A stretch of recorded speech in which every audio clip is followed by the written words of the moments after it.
Hello, in this video I want to show you how to make macro photos with Poco X5. To do this, you'll need to open the camera. Right here, click on these three lines. You should see the macro mode and enable it.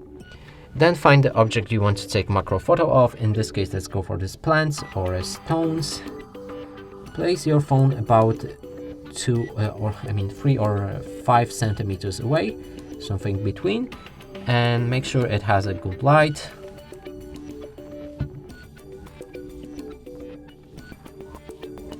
Now click on the shutter, and that's how you take the macro photo.